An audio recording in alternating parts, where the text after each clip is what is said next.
Kalimot ko. Okay.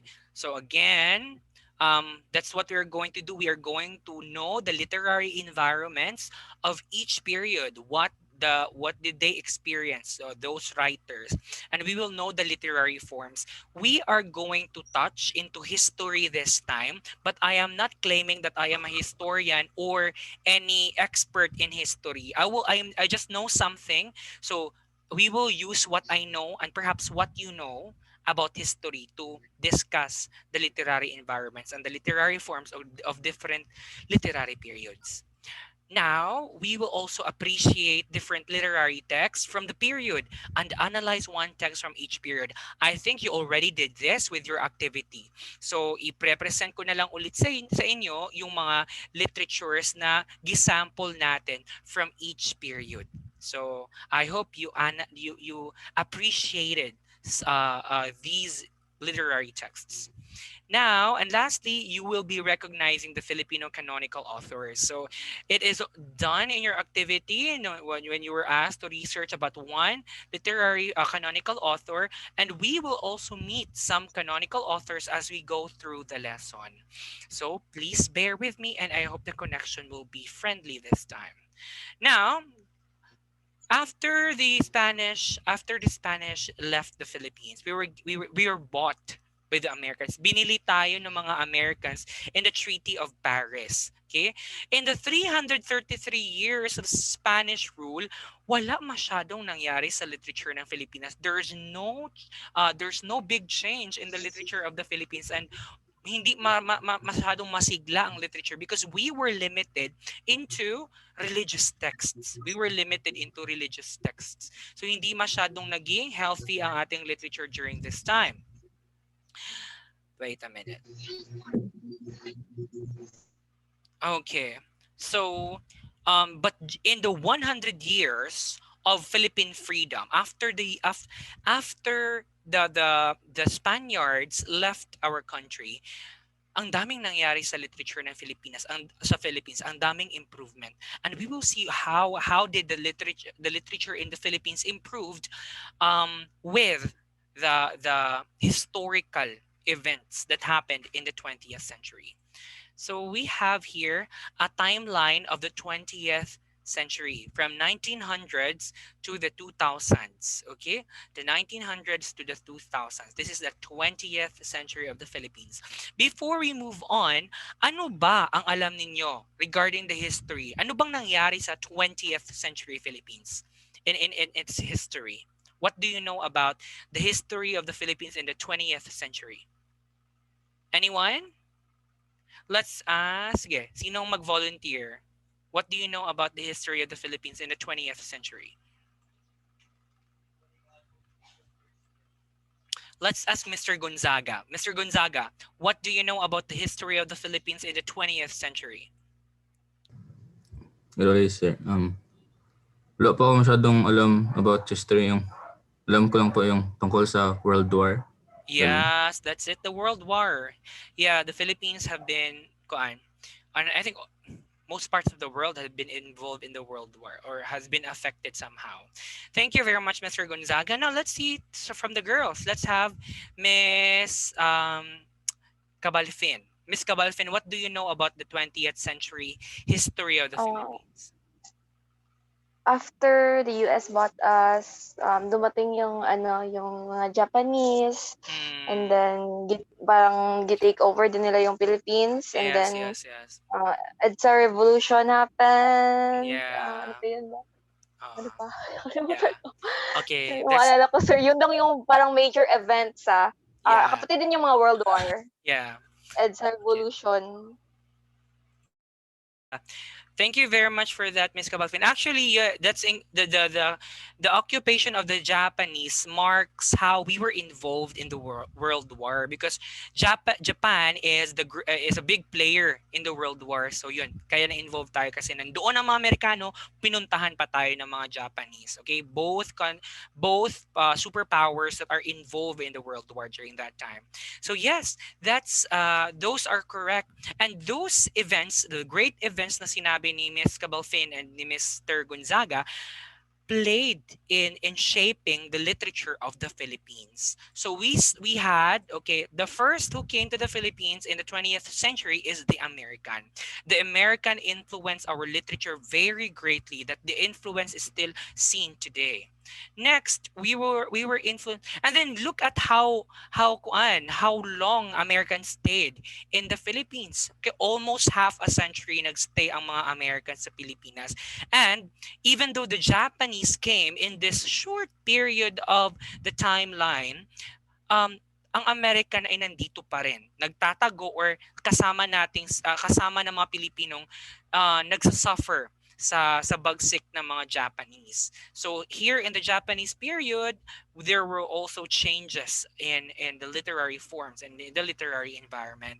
After the Americans and the Japanese vacated the Philippines, we enjoyed our freedom na talaga with the Third Republic, with the start of the Third Republic.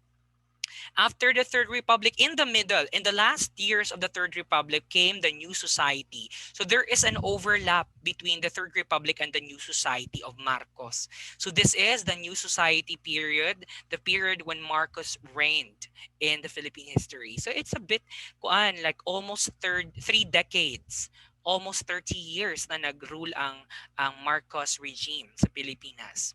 And then after the New Society, we had the EDSA Revolution, which marked the end of the New Society, which started the post EDSA literature and the modern literature of the Philippines. So that's a very short summary of what happened to the Philippines in the 20th century. Now let's go to those eras one by one. Let's start with, teka lang muna. Let's start with um, let's start with the American period. Ano bang nangyari sa mga Amerikano during this time? So we have the American came to save us, but not all Filipinos were happy with that. We want freedom, so they hindi another colonizer. So that's what the revolutionaries are fighting. We want freedom, not another colonizer, but the Americans probably really colonized us. So there was also a Filipino American Revolution, and both sides of the part there were losses in both sides of the party. As you can see in the background, this is a representation of the Philippine American Revolution. So nung lumaban ang mga katutubo against the rule of the Americans. But what is nice with the Americans when they came to the Philippines is that they are the one who gave us formal education. Yes, the Spanish was provided us with education, but not the formal education we know today, not the public education we know today. In the Spanish period, the elites are the one who are taught, but yung mga mahihirap, yung mga common people are not given the chance to learn. But when the Americans came, their first goal is to educate the Filipinos. So the first set of teachers who came to the Philippines are American soldiers. Yun yung mga una nating mga guro in the public educational system. You know? So in these years, ang mga teacher nila ay mga Amerikano. They were called Thomasites, okay? Because ang barko na ginamit nila to reach the Philippines, yung mga sundalong ito, is the St. Thomas, MV St. Thomas Aquinas. So yun, they were called the Thomasites.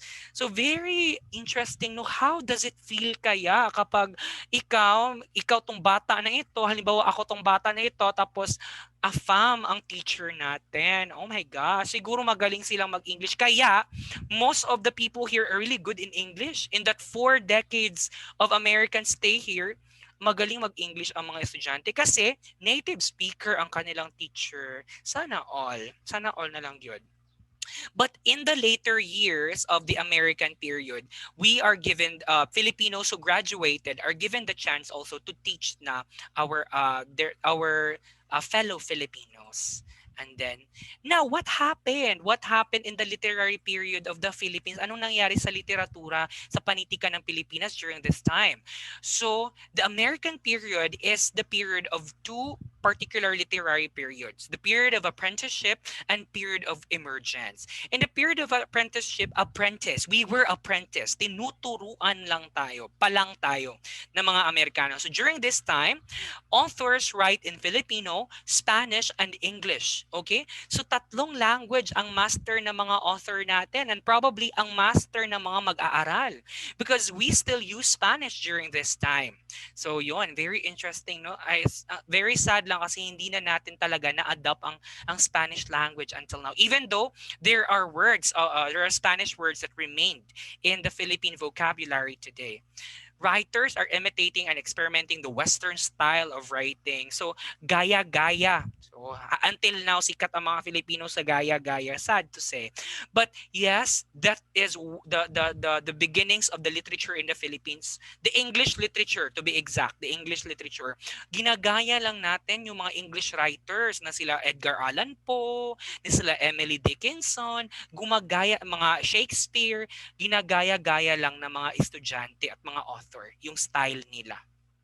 Short story and poems flourished through UP literary folios. So mga short story and poems natin ay doon napapublish sa UP literary folios. Nakaka-establish pa. 1908 na-establish ang UP, if I'm not mistaken.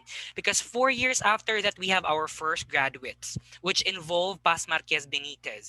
So mga 1908 na establish yung UP. And yun, doon nasikat yung mga author natin sa UP literary folios. Now, we have the period of emergence. So dito na nagsimula na magiging medyo master na tayo sa English language. Then, nag-experiment na sila. Hindi lang short story yung ginagawa nila at poem. Nag-experiment na sila sa other forms like drama, essays. And nagsimula from 1920s to the second decade of the 20th century, nagsimula ang reign ng mga newspapers and journalistic literatures. So, ayan. Pioneers of Philippine literature emerged and the use of local color was established.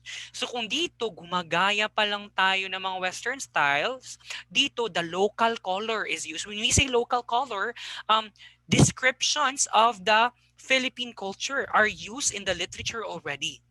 And during this decade, 1920 to 1940. So we are expressing our identity na in our literature during the period of emergence. And then, dahil maraming graduate sa UP Diliman and maraming nagsulat sa UP Literary Folios, we are met with our pioneers. When you say pioneers, mga nagpasiunang mag-iitang sa literature sa Pilipinas. So, that's the contribution of the American period in the Philippine literary history. Now, what are the literary forms? There are a lot of literary forms during the American period, but ito yung mga sikat na literary forms. You have the short stories, the poems, the novels, the drama, and the essays. Okay?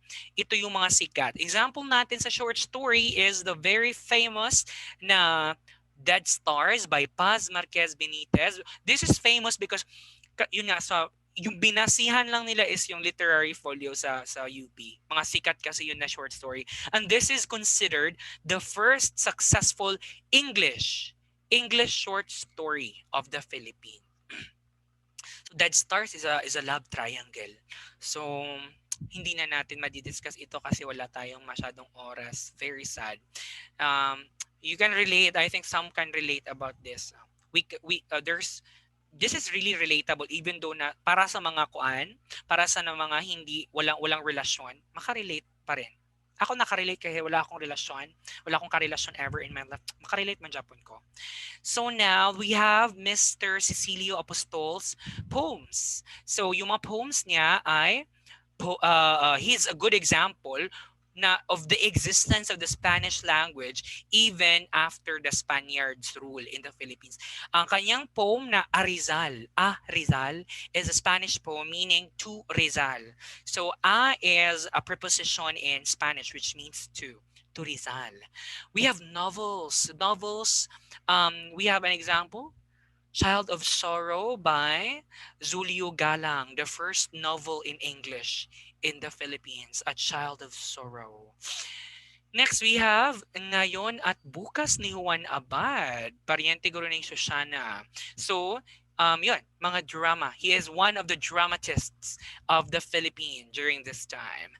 And we have your essays. Example natin is I Am a Filipino by Carlos P. Romulo as an author and a diplomat. Okay? Ambassador is an ambassador to the American. Yeah, si Carlos P. Romulo, which is a very big player in the um, literary history of the Philippines. Okay? Pati sa Japanese period, mamimit natin itong taong ito. Now, this is not against each team ha. I just want you to see you participate. Please use the chat box and let me see if you can answer the trivia question. Trivia question lang naman ito. So don't be kuan. Don't hesitate to answer. Okay? Now here is the trivia question. Which literary figure have been repeatedly convicted or arrested because of his seditious play against the American? Ayaw ng mga Amerikanong ginalibak sila or ginadaot. So ginadakop nila tong mga nagapanira sa ilaha. So kinsa ani nga author or nagahimog treacherous or mga seditious play kaya mga against the government nga play? Is it A, Cecilio Apostol? Is it B, Juan Abad? Is it C, Severino Reyes? Or is it D, Patricio Mariano? Okay, key in your answers in the chat box. I'll be waiting. A, B, or C, A, B, C, or D? Oy, may mga answer na tayo dyan. May B, may C, ang daming C, may question mark pa na C. Okay, ano ba talaga ang sagot? May B dyan side.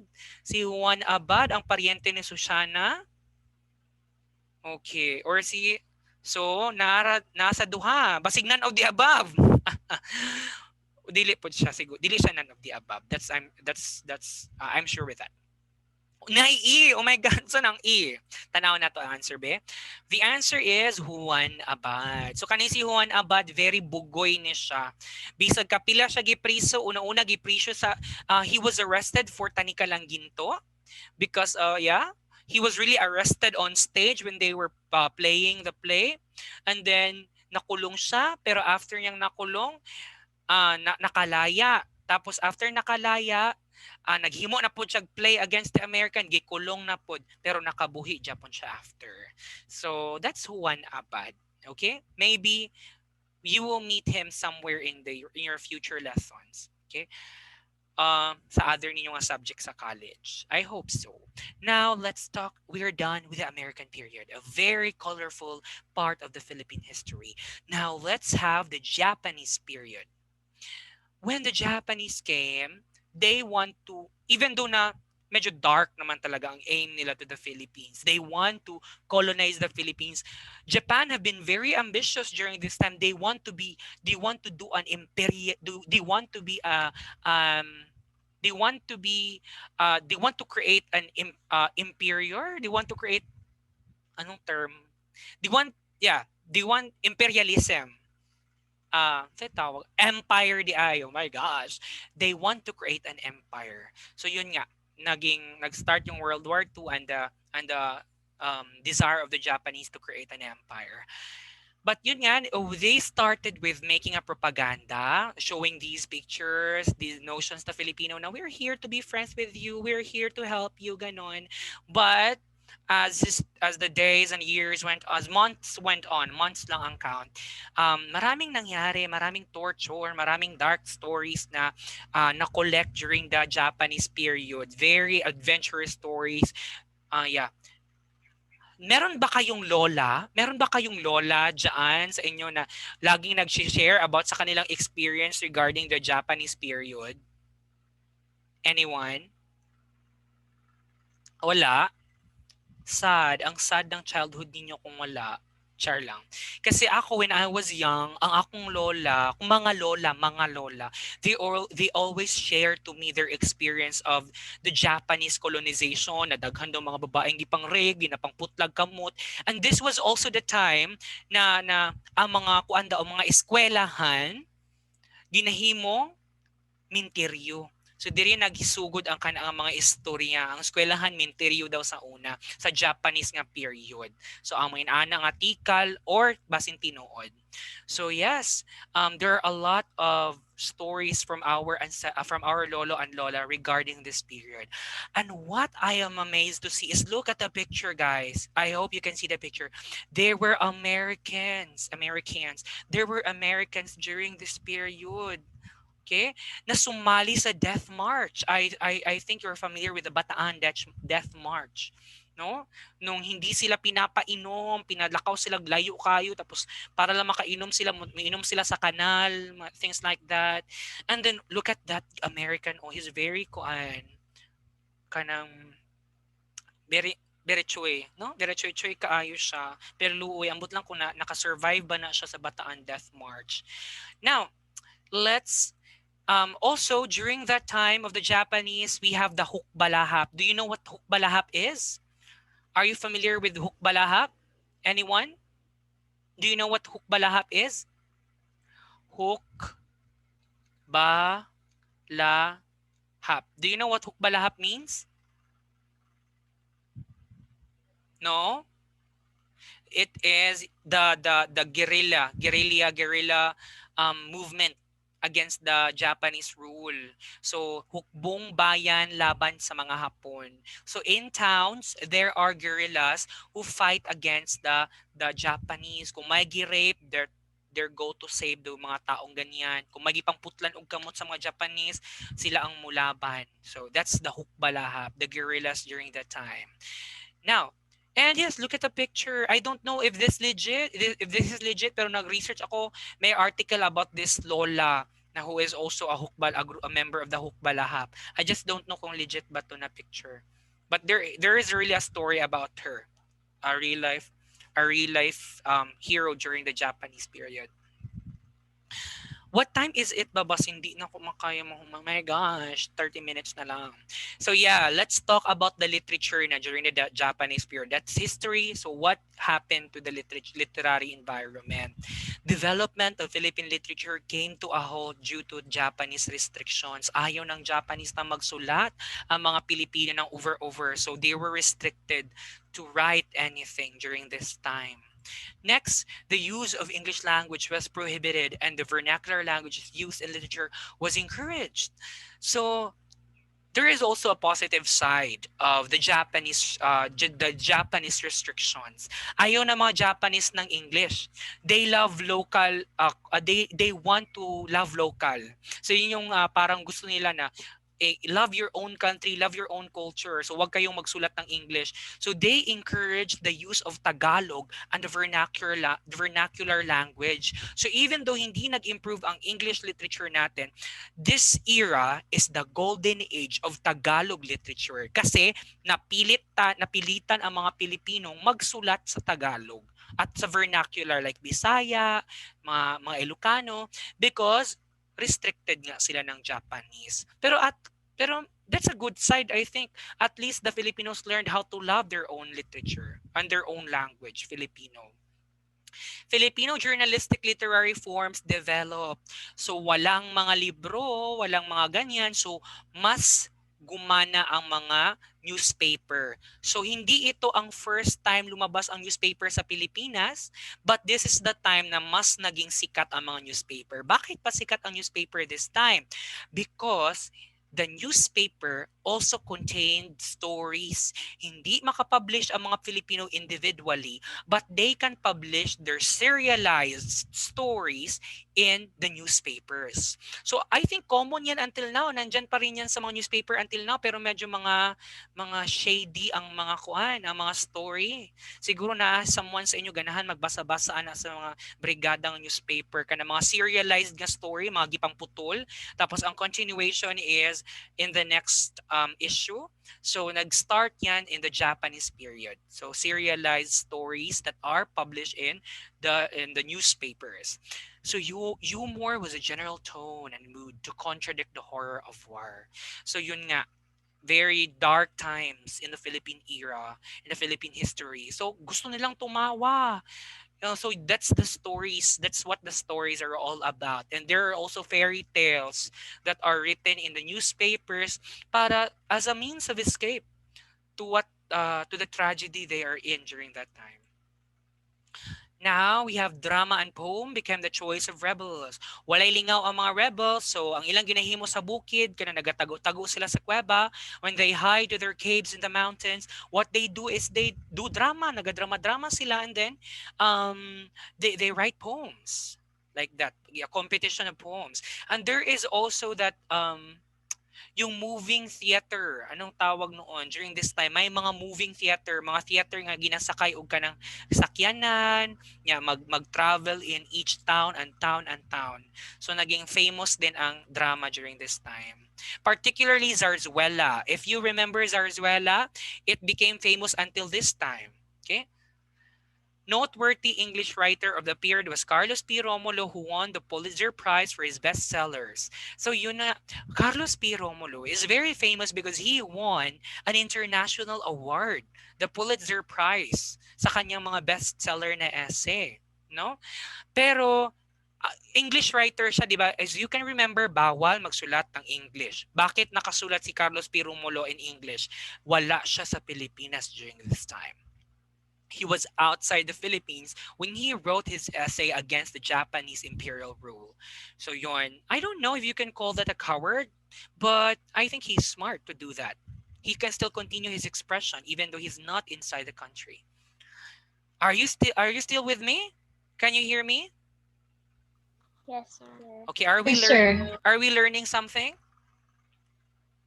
Yes, sir. Okay. Yes, sir. So now we are going to talk about the literary forms during this time. So we have the drama, the poetry, the short story, the newspapers. Now here is an example of a drama in this era by Soc Rodrigo, by Francisco Soc Rodrigo, Sa Pula sa Puti. So this is a depiction of the hobby din ng mga Pilipino that time. Walay lingaw ang mga tao but to do cockfighting. So naging famous ang sabong during the Japanese period. And then yes, this is also an evidence of the humor ng mga literature during this era. Okay, very humorous ang Sa Pula sa Puti.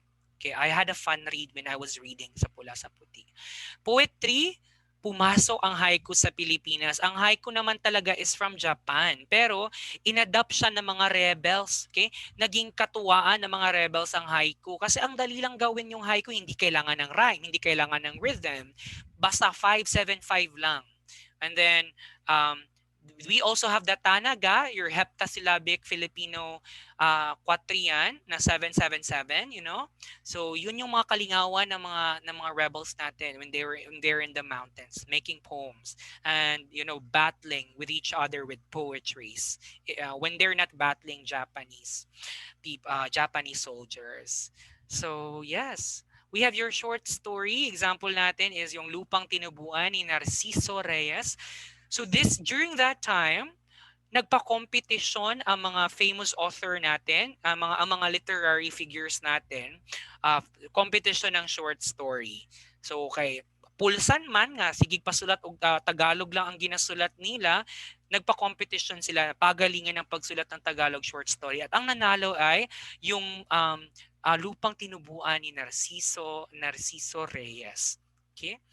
Next, we have your newspaper. So in this newspapers, as I said, hindi man makapublish ng individual publishing ang mga author, pinapublish nila ang kanilang mga stories in the newspapers in serialized version. So Banawag is the Ilocano newspaper, Liwayway is the Central Luzon newspaper, and Bisaya or Hiligaynon is the Visayan newspapers during that time. So sumikat ang mga newspaper, very prominent sila. Okay, so before we move on with the Third Republic literature, pag-usapan muna natin, meron muna tayong trivia. trivia quiz. He was considered the father of Tagalog plays and the father of Zarzuela. He is one of the founders of Liwayway in 1922. So 1922 nag-start ang Liwayway newspaper and was the person behind the famous character Lola Basyang published in the Liwayway newspaper. So you're familiar with the story with the show sa GMA na ang mga kwento ni Lola Basyang, right? That is inspired by this author, okay? Noong period nito. Okay? It's published in Liwayway. Every publishing, merong mga stories na kinekwento ng isang matanda sa kanyang apo. Pangalan ng matanda sa mga stories ay si Lola Basyang. So sino sa apat na ito kaya si Lola Basyang? Is it Cecilio Apostol, Juan Abad, Severino Reyes, or Patricio Mariano? Okay, key in your answer.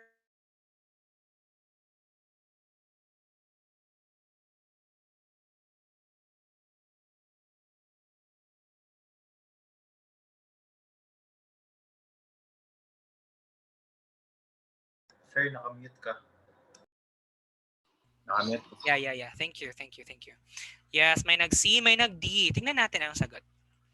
And that is Severino Reyes. Sir C. Yes, very good. Congratulations to all those who answered C.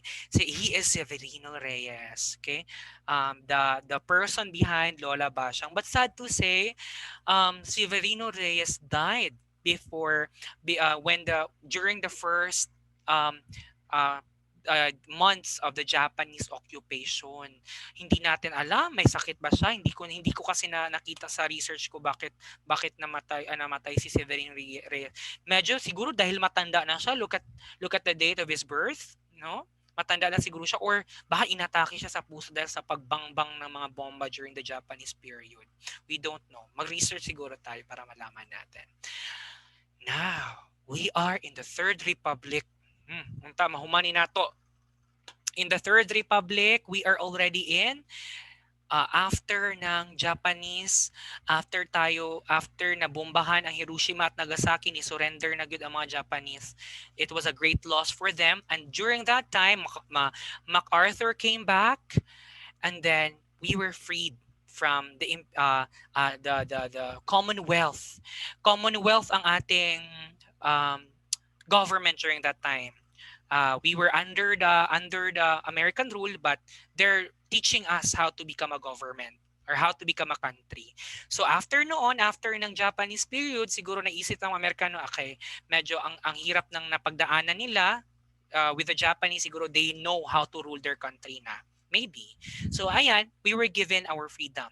And we started the Third Republic of the Philippines. So here are the presidents of the Third Republic: Elpidio Quirino, Ramon Magsaysay, Carlos P. Garcia, Diosdado Macapagal, and then interestingly, Marcos is the last president of the Third Republic, and yun nga, the one who abolished the Third Republic, who removed the Third Republic. During this time, what is notable is the existence of great Filipino authors like Garcia Villa, like Paz Marquez Benitez, Paz La Torena, Amado Hernandez, and Francisco Sionel. So these are prominent authors of the Philippines. Okay? So this is the mother of them all, Paz Marquez Benitez, ang naging teacher ng most of them. Siya, naging teacher niya yan. I'm not sure with Amado Hernandez. So we started with the Third Republic with bountiful harvest in poetry, fiction, drama, and essay. So very booming talaga ang Third Republic kasi yun nga, we're free. So nagsulat. Filipino writer mastered English and familiarized themselves with diverse techniques. Hindi lang ang mga author naging master sa English, but they now know how to do their own techniques. Unlike nung sa American period, na gaya-gaya lang tayo. Now here, comics and Filipino romances was introduced. Sumikat ang comics. Kung newspaper doon sa Japanese, comics naman ang sumikat dito sa Third Republic. And then Filipino romances in the movies and films. Gusto kaayo sa mga Filipino during this time ang mga romansa nga mga story. Ambot lang ngano kaha. Ganahan kayo mga Filipino during this time with those kind of genre. Then literary giants appeared. And with the literary giants, gipang awardan sila. So with the Palangka Awards for Literature. Until now, the Palangka Awards are still giving awards to deserving literary figures. And then the National Artist Awards during the Third Republic is nag-start na ang pag-give ng National Artists Award. Now, what happened in the literary forms during this period? So meron tayong radio and television na, meron tayong Filipino films, and meron tayong comics and magazines. Nandun pa rin yung short story guys ha, nandun pa rin yung poems, but ito yung mas sikat. Ito yung sumikat talaga at na-develop during this time. So this is radio and television, sa mga ganitong radyo sila nakikinig. Okay? Can you imagine the Filipinos in the Third Republic listening to radio dramas? Yun in every gabi maminaw sila radio drama, mga inani nga mga Ito ang Palad Ko, Mr. Lonely. I can't just imagine kung unsa kaya ni nga mga drama, no? I'm really a fan. I'm a fan of radio dramas when I was still young. Who is a fan of radio dramas here? Okay, mag-ingay sa chat box. Sino ang fan ng radio drama? Wala. I'm very fond of radio dati. I'm really fond of radio drama sa mga AM station ko. Kung ako ang pasultiun, mga ana, handumanan sa usa ka awit. Mga inaana, good, tagalas 12. Yes, this is a very interesting to think about. Paano kaya mga ana dati? Ang TV shows. Yeah, can you recognize these beautiful people? Oh, magaway ang abad daw ganahag radio drama. Can you recognize it? Very gwapo pala si si FPJ. Look at that. Oh my gosh. Very kuan. And look at Susan Roses, ang ganda-ganda. Sana all. They're really for each other, no? Magwapa o gwapo jud sila. So, meron din tayo mga shows like Annalisa, TV shows like Ganito, Flor de Luna, and Gulong ng Palad, which were all revised or readapted in the 21st century. Annalisa, kinsa tong nag-Annalisa karon? Nakalimot ko sa pangan atong kuan na kung ka-remember Andrea Brillante. yes, si Andrea Brillante. So sa una kinsa gani siya ha, nakalimot ko sa panganing artistahan ni. Si Janice de Belen. Obvious kaayo na si Janice de Belen, no? Siya si Flor de Luna. Nakaabot ba mo sa Maria Flor de Luna nga kuan? Nga new adaptation tong Maria Flor de Luna ana to ang team song ato.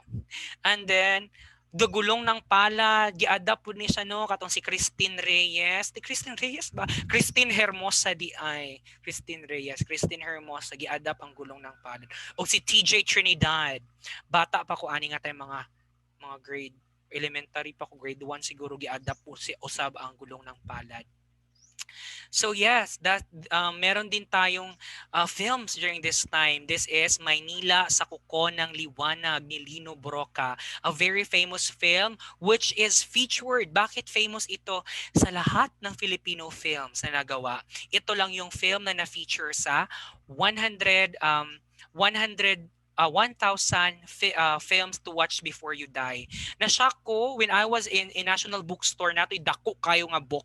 And I was leafing to the book na 100 films before you die. Tapos nakita na ako ni siya ko, Maynila sa Kuko ng Liwanag. Tapos sigog pangita, wa na dyan uban nga Filipino films nga na-appeal dito.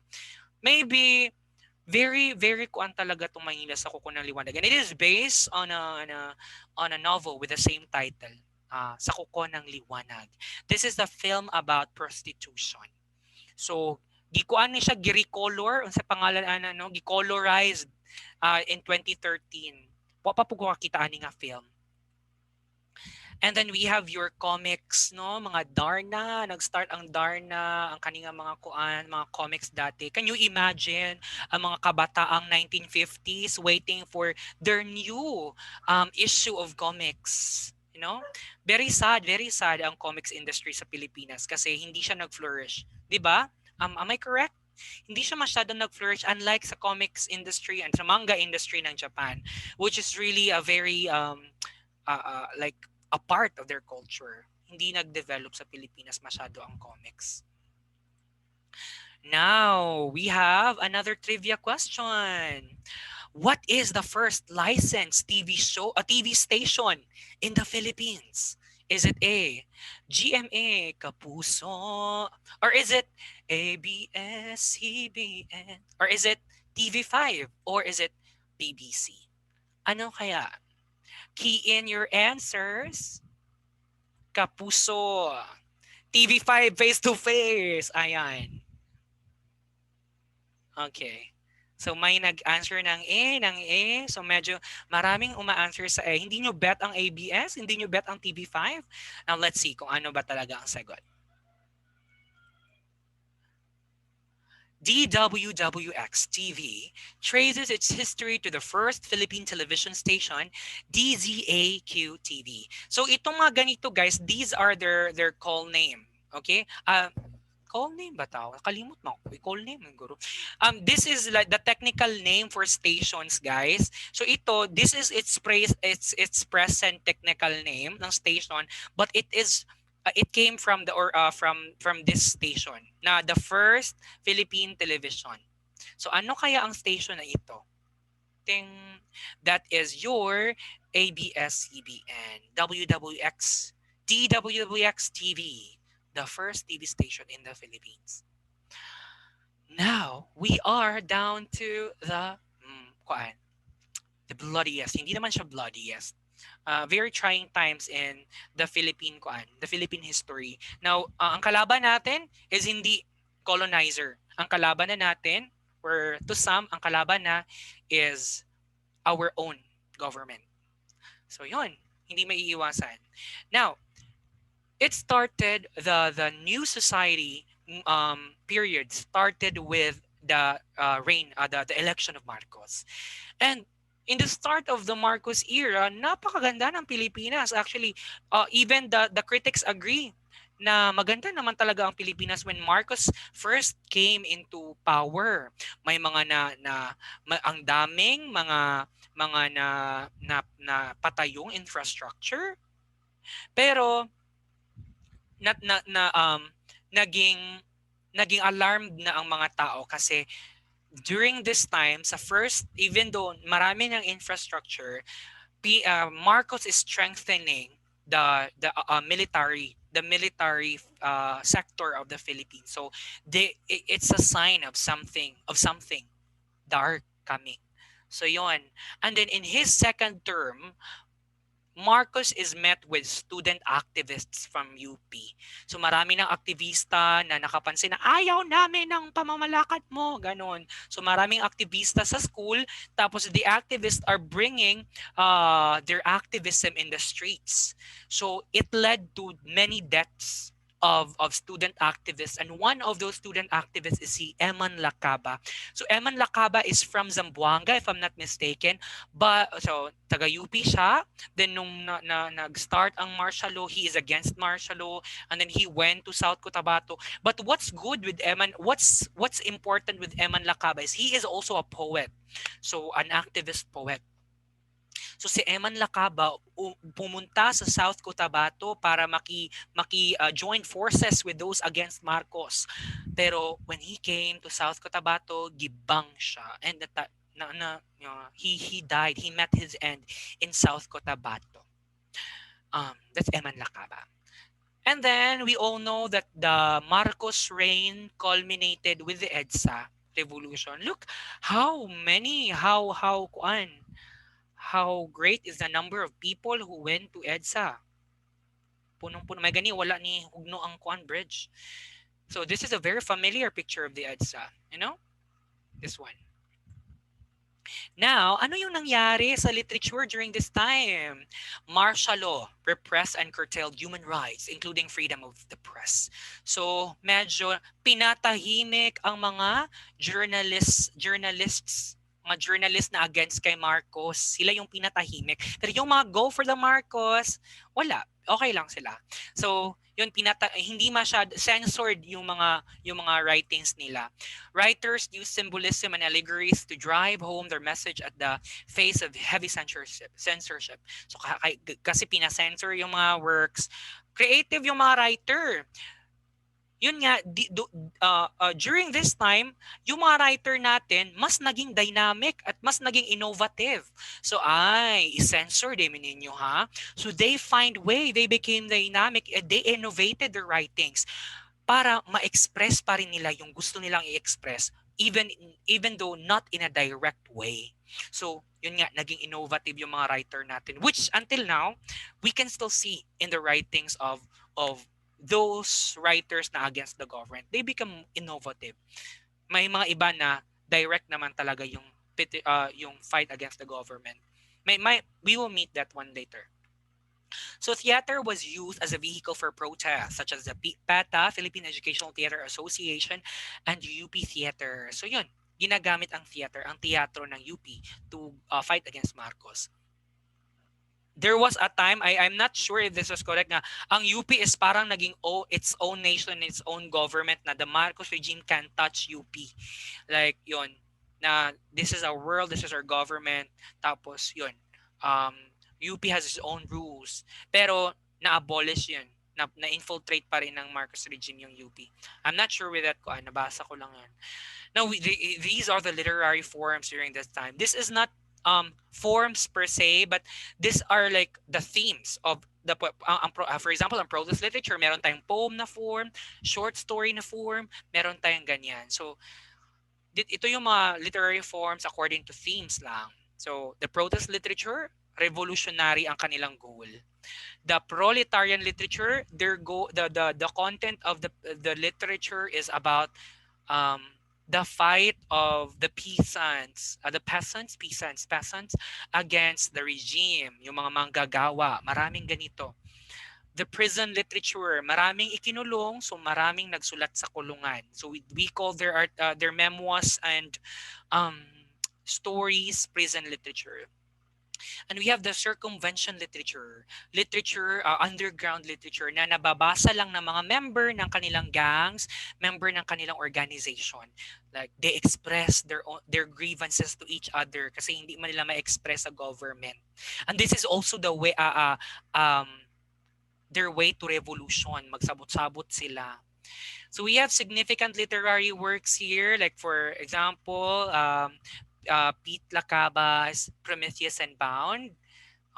Buhay pa ito sila kaya colored ang kanilang picture. Hindi yon, buhay pa yan sila. Jose Maria Sison, which with his Prison and Beyond, mga poems niya. Then we have Mila Aguilar, Why Cage Pigeon, selected poems of Mila Aguilar. And we have Francisco Sionel, My Brother, My Executioner. Now, let's have another trivia question. In what year was the first set of national artists given?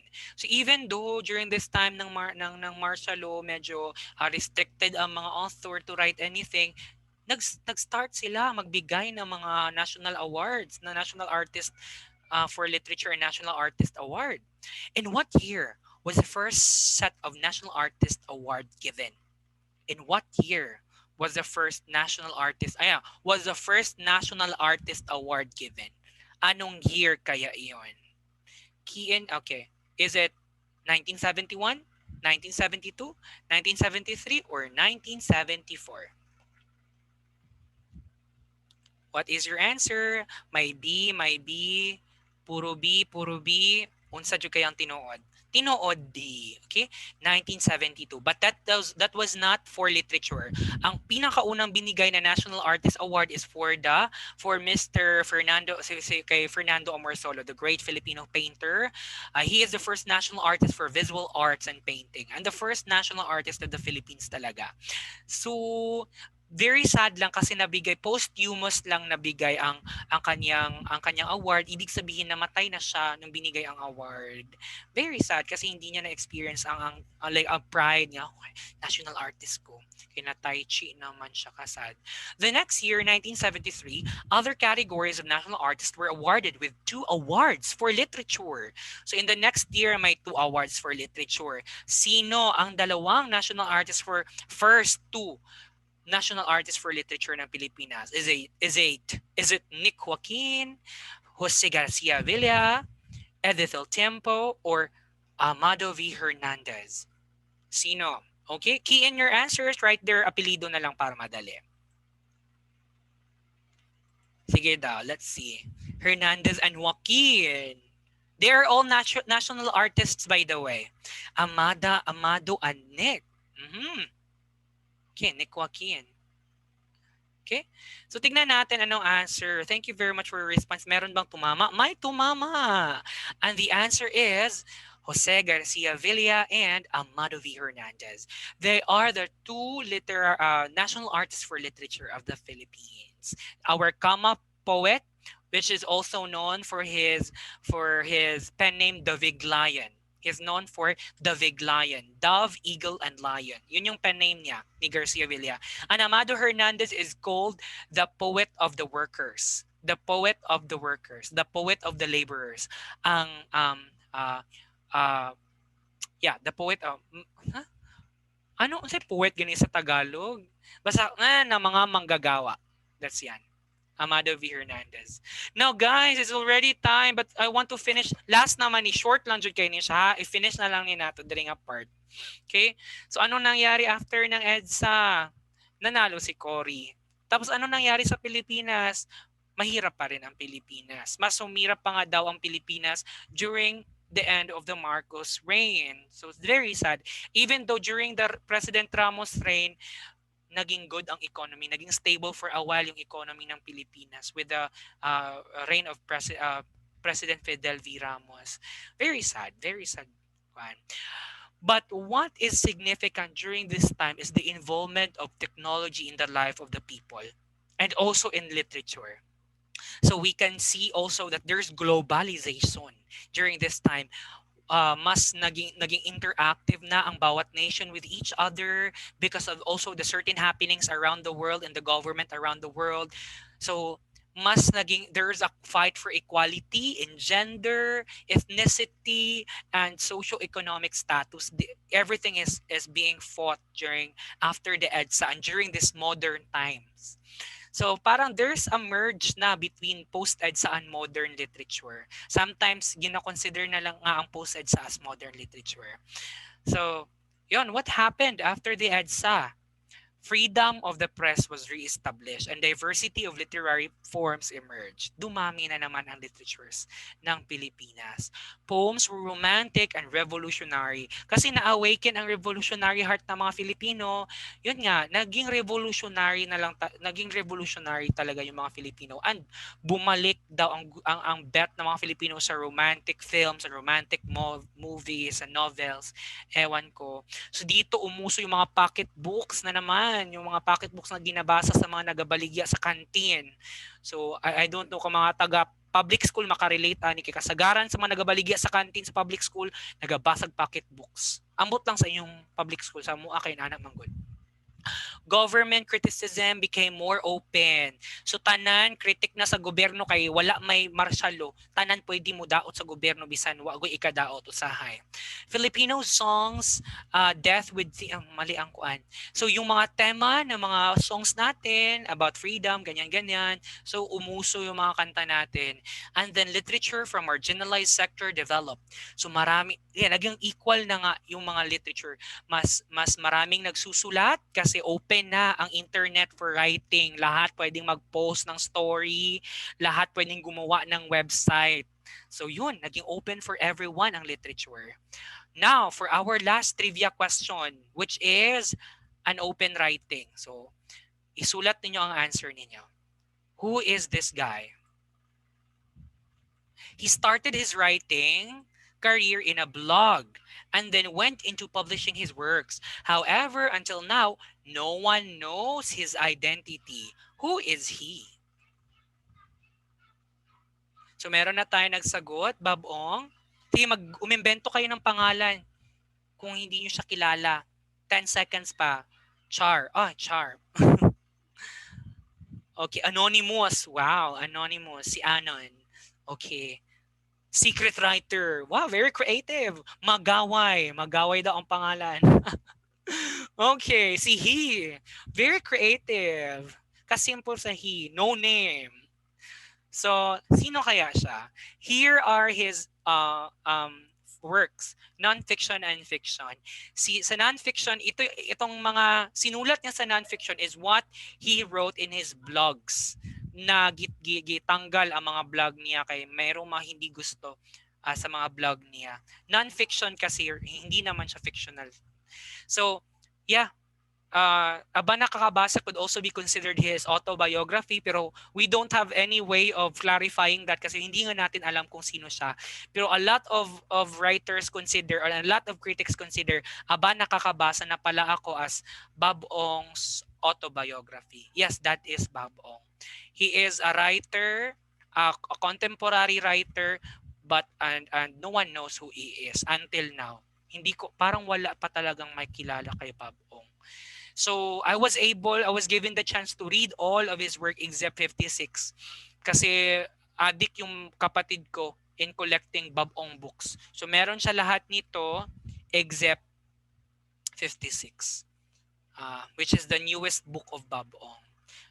So, ang pinaka-favorite ko dito is Ang Mga Kaibigan ni Mama Susan. It's a horror film. It's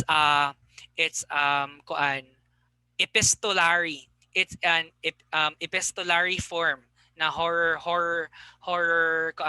story, horror novel. Ay, novelette lang pala siya. Horror novelette. Very nice na story.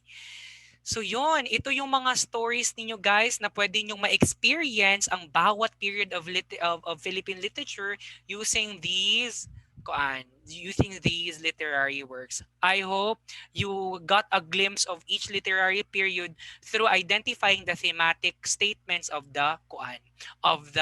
those literary texts. And I hope you would be able to know at least one of your canonical authors by researching about them. So that's it guys, we're very late. Kalita ni Mang Marksy. Thank you very much. We were able to finish our 20th century discussion.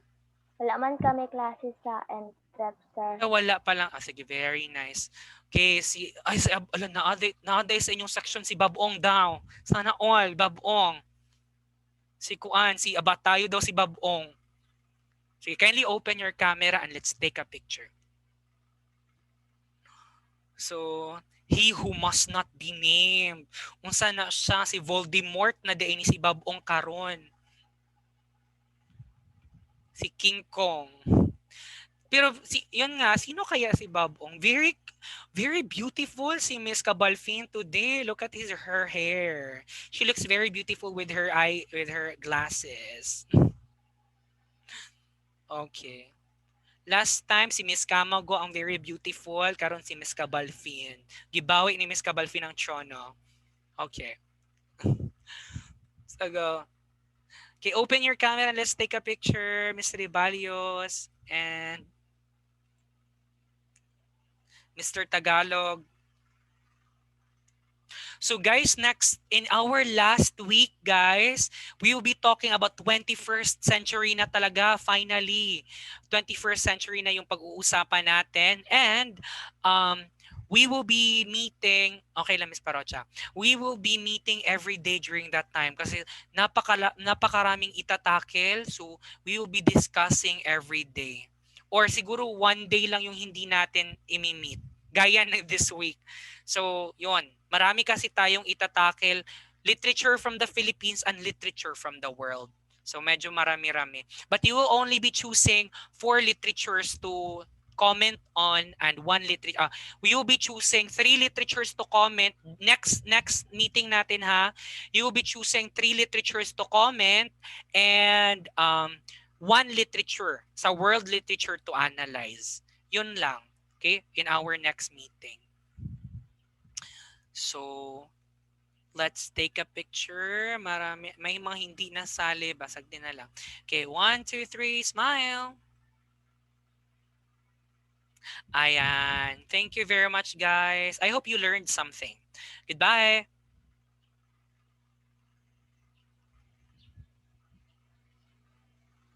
See you next meeting.